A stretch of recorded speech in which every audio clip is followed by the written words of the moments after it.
काही दिवसांमध्येच आता विधानसभा निवडणुकीसाठी आचारसंहिता लागू होईल आणि त्यापूर्वीच राजकीय घडामोडींना वेग आल्याचं पाहायला मिळतं। माढा विधानसभा मतदारसंघाबद्दल बोलायचं झालं तर इथून अनेक उमेदवार इच्छुक आहेत निवडणूक लढवण्यासाठी आणि त्यामध्ये आता आणखी एक नाव ऍड झालेलं आहे आणि ते नाव आहे रणजितसिंह मोहिते पाटील यांचं। रणजितसिंह मोहिते पाटील हे निवडणूक लढवतील असे संकेत जे आहेत ते त्यांचे बंधू शिवतेजसिंह मोहिते पाटील यांनी दिलेले आहेत आणि त्यामुळेच आता रणजितसिंह मोहिते पाटील ही निवडणूक लढवतील अशा प्रकारच्या चर्चांना उधाण आलेलं आहे। रणजितसिंह मोहिते पाटील हे भाजपाचे विधान परिषदेचे आमदार आहेत आणि माजी उपमुख्यमंत्री विजयसिंह मोहिते पाटील यांचे ते पुत्र आहेत। माढा विधानसभा मतदारसंघाबद्दल बोलायचं झालं तर इथे अनेक घडामोडी घडताना पाहायला मिळत आहेत। जे मोहिते घराणा आहे त्यातला एक उमेदवार निवडणुकीच्या रिंगणात उतरवा अशा प्रकारची मागणी कार्यकर्त्यांनी जोरधोरण लावलेली आहे। तिथल्या स्थानिकांची देखील अशीच मागणी आहे आणि त्याच संदर्भात जेव्हा शिवतेजसिंह मोहिते पाटील यांना प्रश्न विचारला असता माढ्याचा उमेदवार कोण असेल असा प्रश्न त्यांना विचारल्यानंतर त्यांनी सांगितलं की मी असो किंवा मग रणजित कोणीही निवडणूक लढवेल, मी आणि तो एकच आहोत, परंतु शरद पवार काय निर्णय घेतात हे पाहणं महत्वाचं ठरणार आहे अशा प्रकारचं त्यांनी वक्तव्य केलं आणि त्यामुळे त्यांच्या या वक्तव्यानंतर रणजितसिंह मोहिते पाटील हे भाजपाची साथ सोडून शरद पवार गटात जाऊन तुतारी हाती घेतील का अशा प्रकारच्या चर्चांना उधाण आलं आणि त्यामागचं कारणही तसंच आहे। लोकसभा निवडणुकीमध्ये धैर्यशील मोहिते पाटील हे भाजपात होते आणि भाजपातून त्यांना तिकीट न मिळाल्यामुळे त्यांनी शरद पवार गटामध्ये प्रवेश केला आणि तिथून त्यांनी निवडणूक लढवलेली होती आणि त्यावेळेला त्यांना निवडून आणण्यामागे रणजितसिंह मोहिते पाटील यांचा अप्रत्यक्षपणे हात असल्याचं बोललं गेलं आणि तेव्हाच ज्या वेळेला धैर्यशील मोहिते पाटील यांनी जे आहे ती पक्ष बदल केलेला होता आणि त्यानंतर रणजितसिंह मोहिते पाटील देखील भाजपाची साथ सोडतील आणि शरद पवार गटात जातील अशा प्रकारच्या चर्चांना उधाण आलेलं होतं।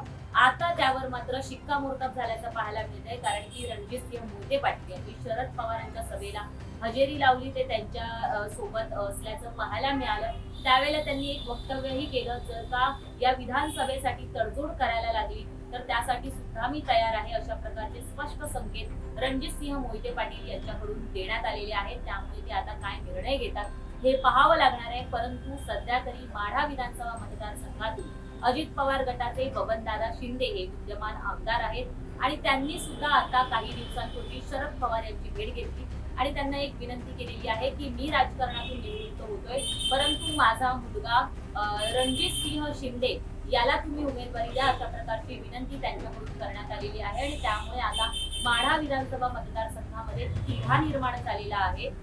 रणजितसिंह मोहिते पाटील जर त्यांनी तुतारी हाती घेतली तर ते कोणाला तर त्यांना उमेदवारी मिळणार का शरद पवार गटाकडून आणि तसंच ते विद्यमान आमदार आहेत बबनदादा शिंदे यांच्या मुलाला उमेदवारी मिळणार का, म्हणजे शरद पवार नेमका कोणता निर्णय घेणार हे पाहणं महत्वाचं ठरणार आहे। परंतु यामध्ये आणखी एक सगळं मोठं नाव आहे, ते नाव आहे अभिजित पाटील यांचं। अभिजित पाटील यांना साखर सम्राट म्हणून ओळखलं जातं। संपूर्ण या जिल्ह्यामध्ये तसंच माढा विधानसभा मतदारसंघामध्ये त्यांचा मोठा दबदबा आहे।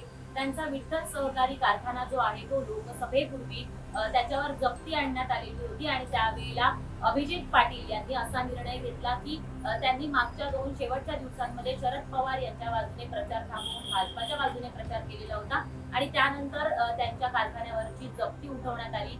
अभिजित पाटील यांना देवेंद्र फडणवीस यांचे निकटवर्तीय म्हणूनही ओळखलं जातं, परंतु शरद पवार यांच्याशी देखील त्यांचे घनिष्ठ संबंध आहेत आणि त्यामुळे कुठेतरी जर का अभिजित पाटील यांनी सुद्धा जी काही इच्छा बोलून दाखवली आहे निवडणूक लढवण्याची त्यासाठी त्यांना उमेदवारी देऊन शरद पवार राजकीय हित जपतात का हेही पाहणं महत्वाचं ठरणार आहे। थोडक्यात माढा विधानसभा मतदारसंघामध्ये रणजितसिंह मोहिते पाटील असतील किंवा मग बबनदादा शिंदे असतील आणि अभिजित पाटील हे तीन मोठी नावं समोर आलेली आहेत आणि त्यामुळे माढा विधानसभा मतदारसंघामध्ये मोठा तिढा निर्माण झालेला आहे।